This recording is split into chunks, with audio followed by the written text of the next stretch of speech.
Je n'aurais jamais pensé dire ces mots. Je suis mort et me suis retrouvé face à face avec Jésus. Ce qu'il m'a révélé sur le jeûne a remis en question tout ce que je croyais.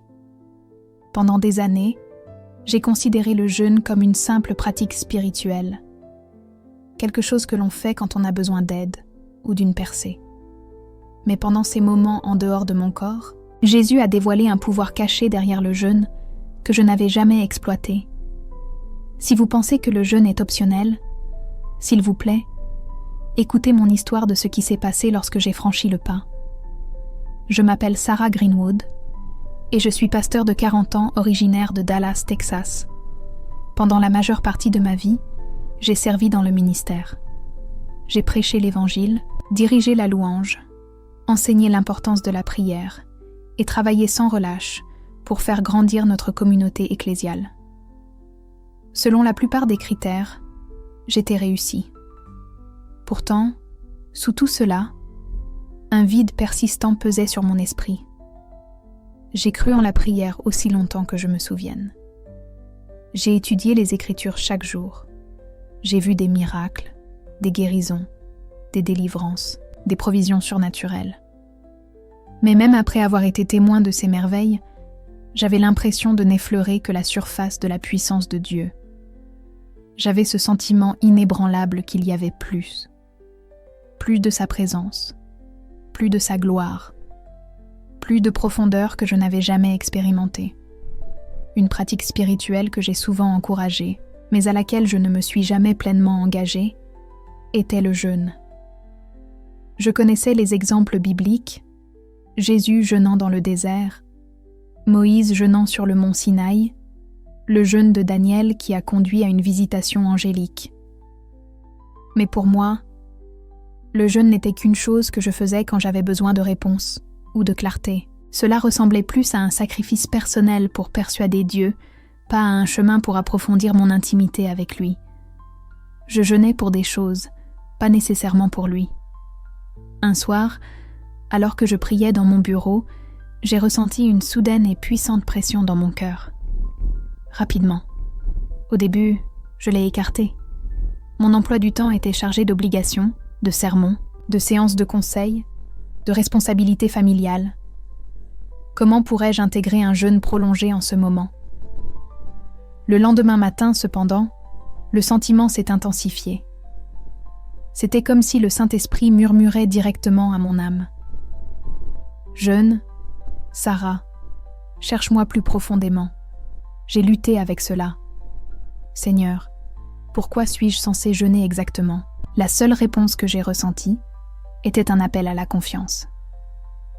Puis, pendant ma lecture de la Bible, je suis tombée sur Matthieu 9, verset 15, où Jésus dit « Les jours viendront où l'époux leur sera enlevé, et alors, ils jeûneront. » Une révélation m'a frappée. Le jeûne n'est pas seulement un moyen d'atteindre un but, un élément de liste à cocher. C'est un acte de désir pour sa présence. Il s'agit de se rapprocher de l'époux, Jésus.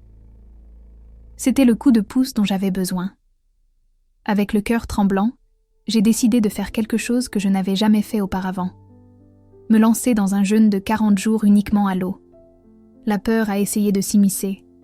Mon corps pourrait-il le supporter ? Et si cela affectait mon ministère ? Mais la conviction dans mon esprit était trop forte pour être ignorée. Les premiers jours ont été difficiles. Mon corps criait famine, et je me sentais faible, tremblant et distrait. Mais vers le 4e ou 5e jour, la faim physique a commencé à diminuer. Une nouvelle faim a pris sa place, une faim pour Dieu. On avait l'impression que des couches de bruit spirituel se dissipaient, et je pouvais entendre sa voix avec une clarté nouvelle. Le culte devenait électrique. Lire les Écritures ressemblait à plonger dans des eaux vives. Chaque prière semblait résonner dans les profondeurs de mon âme. J'étais certain que quelque chose de grand allait se produire, mais je n'avais aucune idée de l'ampleur. Au 9e jour, mon monde entier a basculé. Le jour 9, je me suis réveillée avec un sentiment inhabituel d'anticipation. J'avais prévu de passer toute cette journée en prière. Mais en milieu de matinée, j'ai reçu un appel téléphonique frénétique d'un membre de l'Église. Sa femme avait été emmenée d'urgence à l'hôpital avec une maladie soudaine et critique. Il m'a supplié de venir prier. Malgré mon désir de solitude, j'ai ressenti une forte poussée de l'esprit pour y aller. J'ai pris ma Bible, sauté dans ma voiture et conduit vers l'hôpital. Le soleil brillait sur Dallas. La route était étonnamment calme. J'ai prié doucement, demandant à Dieu de me guider. En approchant d'une intersection majeure, j'ai remarqué trop tard qu'un énorme camion fonçait vers moi par la gauche, grillant le feu rouge. Il n'y avait pas de temps pour freiner, éviter quoi que ce soit. L'accident a été violent, le métal a crié, le verre s'est brisé, et mon corps a été projeté en avant violemment. Puis, tout est devenu silencieux et noir. Quelques secondes ou minutes plus tard, je ne sais vraiment pas combien de temps. Je réalisais que je flottais au-dessus des débris. En regardant en bas, je vis ma propre voiture détruite au-delà de toute reconnaissance.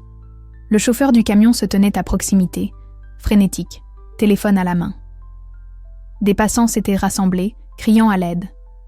Je vis mon corps coincé derrière le volant, immobile, du sang goûtant d'une plaie sur mon front. Les ambulanciers se précipitèrent, me tirant de ce métal tordu. L'un d'eux vérifia mon pouls, et j'entendis son cri. Elle est en arrêt cardiaque. Pas de pouls. Étrangement, je ne ressentais aucune peur. Au lieu de cela, un profond calme s'est installé en moi, comme si j'étais enveloppée dans une lumière chaude.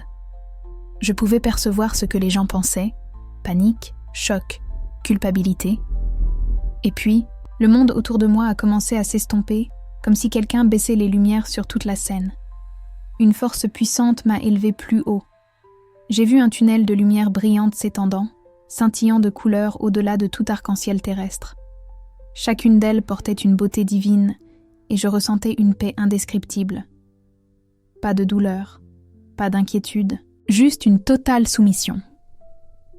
Je savais que je me dirigeais vers un endroit que j'appellerais chez moi. Soudain, j'ai mis le pied à la périphérie du paradis. Immédiatement, j'ai compris que des mots comme beau ou glorieux sont trop petits. Le ciel là-bas n'était pas seulement bleu, il était vivant avec des teintes d'or, d'améthyste et de saphir se déplaçant harmonieusement à l'horizon. L'air vibrait de ce qui ne pouvait être décrit que comme un culte musical. Chaque respiration semblait être une inhalation d'amour pur. Devant moi s'étendaient des collines ondulantes recouvertes de fleurs éclatantes qui chantaient en harmonie. Oui, chantaient. Chaque pétale, chaque feuille, chaque brin d'herbe participait à un culte cosmique.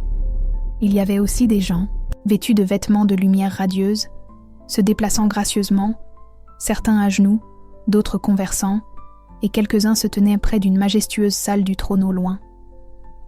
Je n'avais aucune envie de poser des questions, une compréhension m'imprégnait de l'intérieur. Puis, de mon point de vue, je vis quelque chose d'étonnant. D'innombrables fils d'or de lumière s'élevant de la terre vers le ciel, quelque part fins et vacillants comme s'ils pouvaient disparaître à tout moment.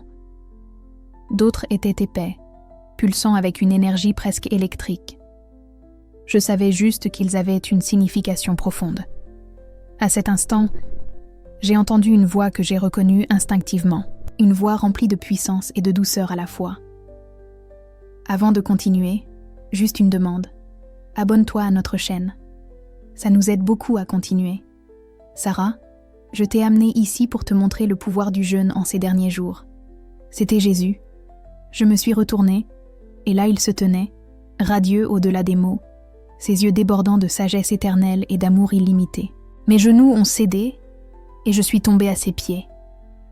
Jésus a souri, tendant sa main. « Regarde, » dit-il. Instantanément, une vision s'est ouverte devant moi, des scènes des Écritures, de l'histoire et du monde spirituel invisible. J'ai vu Moïse sur le mont Sinaï, jeûnant pendant 40 jours. Mais dans cette vision, son jeûne n'était pas simplement pour qu'il puisse recevoir les 10 commandements. C'était une clé qui a déverrouillé un immense portail, permettant à la présence de Dieu de descendre. J'ai vu Daniel et Babylone jeûner et prier. Alors qu'ils jeûnaient, des forces spirituelles obscures reculèrent de la région, incapables de maintenir leur emprise. Son jeûne avait littéralement modifié l'atmosphère spirituelle. Puis, je vis Jésus lui-même dans le désert, Mais maintenant je pouvais voir la guerre invisible qui faisait rage autour de lui. Chaque jour où il jeûnait, son autorité s'intensifiait. Les démons tremblaient devant son pouvoir croissant. Jésus se tourna vers moi. Le jeûne n'est pas seulement une question de renoncement, c'est une question de domination, dit-il. Ces mots ont tonné dans mon esprit. Une fois de plus, il a pointé ces chemins lumineux reliant la terre et le ciel. Ce sont les prières et les jeûnes de mon peuple, a-t-il expliqué. Lorsqu'il jeûnait avec des cœurs sincères, il créait des connexions directes pour que ma puissance puisse circuler. Il m'a ensuite montré comment ces fils pouvaient briller davantage avec un jeûne constant et fidèle. Ils pouvaient également s'estomper si le croyant abandonnait ou jeûnait avec des motifs impurs. J'ai vu des images de croyants à travers le monde. Certains jeûnaient avec ferveur, et alors qu'ils priaient, des faisceaux de lumière s'élevaient, brisant les chaînes démoniaques sur les familles, les églises et les villes. D'autres ont commencé avec force, mais ont cédé au doute ou à la distraction, permettant à leur fil de s'éteindre. Les yeux de Jésus remplis de chagrin, Satan craint le jeûne car il libère le plus haut niveau de guerre spirituelle de mon peuple. Beaucoup ne comprennent pas son pouvoir. Ils le voient comme optionnel ou trop difficile, mais sans cela, ils renoncent à une arme qui peut changer des nations. Dans un tourbillon d'images, j'ai été témoin de percées puissantes où quelqu'un s'accrochait à son jeûne malgré une énorme tentation d'arrêter. Soudain, une vague de puissance frappait des forces démoniaques, libérant guérison, délivrance et même réveil dans la famille de cette personne. Je me suis mouillée, réalisant combien je manquerais en considérant le jeûne comme une simple réflexion après coup. Jésus a doucement posé sa main sur mon épaule. Beaucoup de mes gens jeûnent seulement quand ils ont besoin de quelque chose. Le vrai jeûne consiste à s'aligner avec mon cœur. Il prépare des régions entières pour mon déménagement. Regarde, il m'a montré des églises s'unissant dans un jeûne collectif. Leurs prières collectives ont déclenché une tempête massive de pouvoir spirituel, purifiant l'oppression de villes entières. J'ai vu des miracles se produire. Des gens ont été libérés de leurs addictions. Les hôpitaux ont connu des guérisons inexplicables. Une vague de salut a déferlé sur ces régions. C'est pourquoi j'appelle mon Église à revenir au jeûne. Jésus a dit, une note d'urgence dans sa voix. Les jours à venir seront difficiles, et beaucoup ne tiendront pas à moins qu'ils ne marchent dans une puissance qu'ils n'ont jamais connue. Sans jeûne, ils ne seront pas prêts. Puis, j'ai vu une jeune mère jeûner pour ses proches incroyants. Soudain, je pouvais voir comment ses prières traversaient des décennies, affectant non seulement sa famille, mais aussi les générations futures qu'elle ne rencontrerait jamais. Le jeûne n'est pas seulement pour aujourd'hui, a dit Jésus. Il construit un héritage pour demain. Des larmes coulèrent sur mes joues. Il prit mes mains, et je ressentis une montée de pouvoir divin. Maintenant, retourne. Dis-leur ce que tu as vu. Le moment où il parla n'avait pas disparu. C'était comme être tiré à travers un tunnel étroit à la vitesse de l'éclair. Je haletais pour respirer, les yeux clignant contre les lumières fluorescentes agressives. J'étais dans une chambre d'hôpital, des tubes et des moniteurs partout. Un médecin se tenait au-dessus de moi, un choc sur son visage. Des infirmières regardaient comme si elles avaient vu un fantôme. Une voix a murmuré qu'elle était partie pendant plus de 20 minutes. Pas de pouls, pas d'activité cérébrale. Pourtant, me voilà très vivant, pleinement conscient, et plus éveillé dans mon esprit que je ne l'avais jamais été. Mon corps me faisait terriblement mal, mais quelque chose de plus profond brûlait d'un feu sacré. J'avais une mission divine à accomplir. J'ai passé cette nuit à me souvenir de chaque détail. Le champ de bataille, les fils dorés, les visions de croyants jeûnant en unité. S'il y avait une chose gravée dans mon cœur, c'était cela. Le jeûne n'est pas un accessoire spirituel, c'est une arme, et nous en avons besoin maintenant plus que jamais. 2 jours plus tard, mon mari Ethan a déboulé dans ma chambre d'hôpital. On lui avait dit que j'avais eu un terrible accident et que je ne pourrais pas survivre. En me voyant éveillée, il éclata en larmes. « Sarah, Ils ont dit que tu n'avais aucune chance. Que s'est-il passé ? Je pris sa main, me sentant encore faible. La confusion brillait dans ses yeux. Mais je devais tout partager. L'accident, le fait de flotter au-dessus de mon corps, le tunnel de lumière éblouissant et l'incroyable révélation sur le jeûne. Il écouta, le visage alternant entre émerveillement et scepticisme. Enfin, des larmes se rassemblèrent dans ses yeux. « Sarah, c'est au-delà de tout ce que j'ai jamais entendu. Es-tu sûre que ce n'était pas un rêve ?» Mon cœur battait la chamade. Je n'ai jamais été aussi certain. J'étais mort, Ethan. Mais Jésus m'a renvoyé avec une mission. Dis aux gens que le jeûne n'est pas optionnel. Du fond de mon cœur, je prie pour que mon histoire suscite en toi une fin de plus de Jésus. Puisses-tu oser tester ce qui se passe lorsque tu jeûnes par amour pour lui. Puissiez-vous voir les addictions s'effondrer, les relations guéries, et votre propre foi s'enflammer comme jamais auparavant. Le jeûne n'est pas une preuve de spiritualité, mais une découverte des dieux. Il est temps de cesser la tiédeur.